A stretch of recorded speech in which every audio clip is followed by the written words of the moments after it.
Bueno, gracias.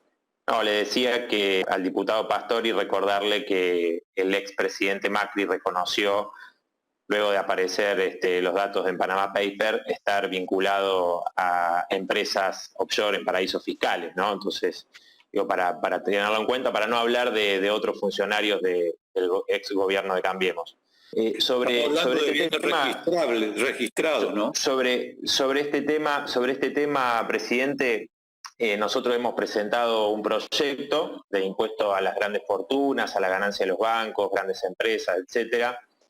Pero quiero decir que este debate llega casi 6 meses después de tomadas las primeras medidas de aislamiento necesarias para el cuidado sanitario y que, sin embargo, agravaron la crisis económica que dejó el gobierno de Macri. Y quienes más soportan la carga de esta situación son las trabajadoras, los trabajadores, pequeños comerciantes, el conjunto de los sectores populares, como todos sabemos. Y este paso del tiempo no ha sido neutro. ¿Cuántos contagios se hubieran evitado si había, por ejemplo, un IFE de 30.000 pesos, como nosotros proponemos en nuestro proyecto, desde el inicio de la cuarentena?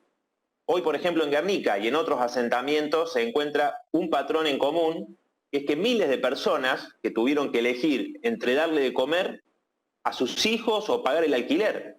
Entonces, digo, tiene consecuencias el paso del tiempo, por eso este proyecto del oficialismo llega tarde y además es muy pobre, plantea un objetivo de recaudar aproximadamente 3.000 millones de dólares, con un impuesto que afecta solo el patrimonio, como decía recién, de las grandes fortunas, pero deja fuera las ganancias de los bancos, de las grandes empresas, de los grandes terratenientes.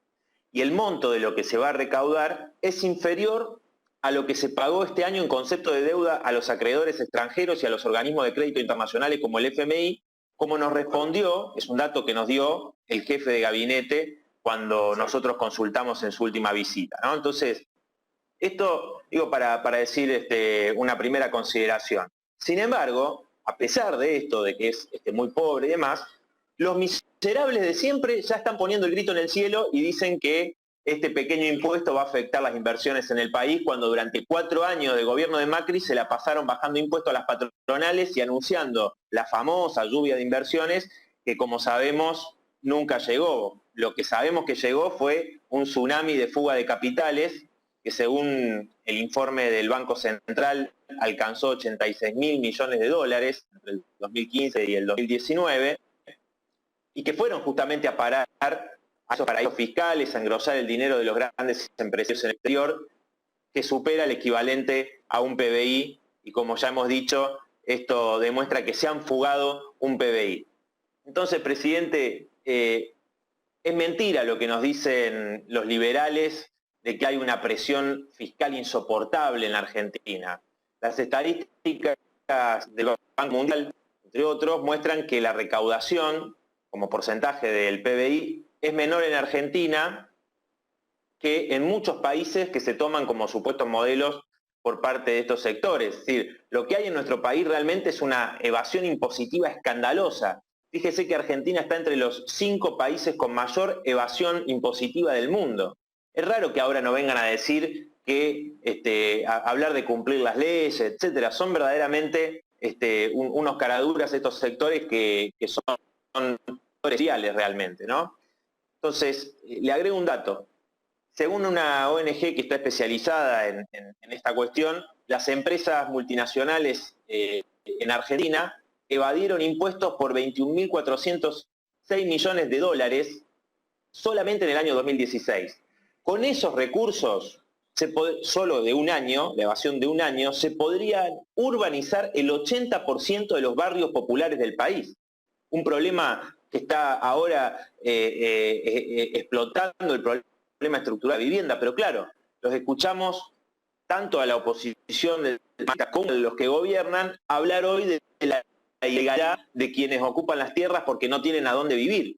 Están criminalizando a los pobres cuando en realidad es la clase capitalista la que está cometiendo un verdadero crimen social. Entonces nosotros del Frente de Izquierda hemos presentado un proyecto de impuesto a las grandes fortunas que se propone recaudar 5 veces más aproximadamente de lo que se propone el proyecto del oficialismo, alrededor de 15.000 millones de dólares, y para eso proponemos, como dije anteriormente, gravar no solamente los patrimonios de aproximadamente las 15.000 personas más ricas del país, sino también a los bancos, que en el 2019 tuvieron una ganancia superior al 300%, también a las altas rentas de las empresas, que, aclaro esto, representa, las altas rentas de las que hablamos en nuestro proyecto representan solo el 0,8% del total de las empresas, o sea, estamos hablando de las grandes empresas, a los grandes terratenientes y también a la vivienda ociosa de los grandes especuladores inmobiliarios.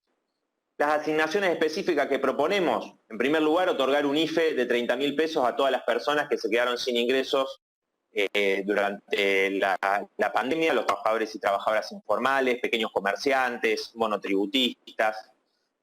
La segunda asignación es un presupuesto, aumentar el presupuesto sanitario. Es la segunda asignación que podría otorgar un montón de recursos para el sistema sanitario tan necesarios en la actualidad para combatir el COVID-19. En tercer lugar, para la construcción de 100.000 viviendas en un año, como parte, por supuesto, de un plan integral. Son muchas más las que hacen falta, se calcula alrededor de 1.300.000, y esto significaría triplicar la cantidad de viviendas construidas por el Estado durante un año, si tomamos uno de los años de las últimas décadas, solo con un impuesto por única vez como este que estamos proponiendo. De haberse aprobado el proyecto que nosotros pusimos a votación en el mes de mayo y que Juntos por el Cambio, el Frente de Todos, lo rechazaron en aquel momento, se podría haber evitado que muchas personas que perdieron sus ingresos se vieran obligadas a salir a trabajar, arriesgándose a los contagios, y tener, por supuesto, hay muchas de esas personas tenían que salir, aunque no quisieran, porque tenían que ganarse el pan, o evitar que mucha gente se quede en la calle porque no tenía para pagar un alquiler. Y quiero decir, señor presidente, que Argentina es uno de los países que menos recursos destinó en porcentaje del PBI para el combate al COVID-19 en nuestra región. No extraña que entonces la CEPAL haya dicho que en un informe que nuestro país, junto con Perú, con Ecuador, esté entre los 3 países de América Latina donde más aumentó la desigualdad en estos meses de pandemia. Entonces, nuestro proyecto sabemos que es una medida paliativa, que se inscribe en un planteo mucho más de fondo y que apunta a que las consecuencias de esta crisis no la pague el pueblo trabajador como estamos viendo hoy. Por eso creemos que, como parte de estas medidas, hay que avanzar en un desconocimiento soberano de la deuda, tanto con los acreedores privados, que el gobierno arregló el canje, como con el Fondo Monetario Internacional, que ya sabemos que le dio el mayor crédito de su historia a Macri para financiar su campaña electoral. Una banca estatal única para cuidar el dinero de los pequeños ahorristas y no como hacen los gobiernos en las últimas décadas, impidiendo la fuga de capitales y otorgando créditos baratos a los pequeños comerciantes que han sido arruinados por el gobierno de Macri y las consecuencias de la pandemia. La nacionalización del comercio exterior, evitando que un pequeño puñado de grandes cerealeras, automotrices extranjeras controlen la divisa y las exportaciones e importaciones. La reestatización de las empresas privatizadas de servicios públicos bajo gestión de sus trabajadores y el control de los usuarios populares, para terminar con esa verdadera estafa que significaron los tarifazos y este servicio deficitario que en estos meses vimos, por ejemplo, el ejemplo de Edesur, ¿no?, que dejó sin servicio a cientos de miles de usuarios en el conurbano bonaerense. Y estas medidas que nosotros planteamos, las planteamos con el objetivo de terminar con el derroche y la anarquía capitalista que solo se puede hacer con una economía planificada y gestionada por las trabajadoras y los trabajadores en beneficio de las grandes mayorías del pueblo. Entonces, yo quería hacer estas consideraciones generales, presidente, y seguramente en la próxima reunión de la comisión haremos planteamientos también en lo que hace a cuestiones legales que se han planteado aquí, cuestionamientos a la posibilidad de un proyecto de impuesto a las grandes fortunas, y también sobre el proyecto que ha presentado usted y otros diputados y diputadas del oficialismo. Muchas gracias. ¿Me permite una interrupción, presidente? Diputado Urjaile, ¿le permite una interrupción al diputado Cano? Sí, le permito. Diputado Cano, le permito la interrupción. Muchas gracias, presidente. La verdad que yo lo escuché detenidamente al diputado Pastori, que obviamente fue muy respetuoso en las consideraciones que hizo vinculadas al proyecto, y lo escuché al diputado preopinante que trató de miserables.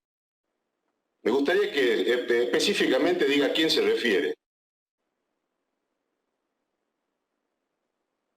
Porque me parece una enorme falta de respeto que un diputado nacional se manifieste de esa manera después que habla un diputado que no forma parte de su espacio y que de ninguna manera lo podemos permitir. No voy a hacer... Lamento, perdón, presidente, una aclaración. Lamento que el diputado se haya sentido aludido de esa manera. No, pero bueno, lo que digas vos, no te equivoqué. No. Sos un irrespetuoso. Bueno, no falte el respeto, no falte el respeto. Si vos te sentiste aludido, yo me referí a los grandes empresarios, los miserables me referí a los grandes empresarios. No hice referencia. Digo, eso no quita que ustedes defiendan, pero yo me hice alusión a los grandes empresarios. Lamento que usted, diputado, se haya sentido aludido, ¿no?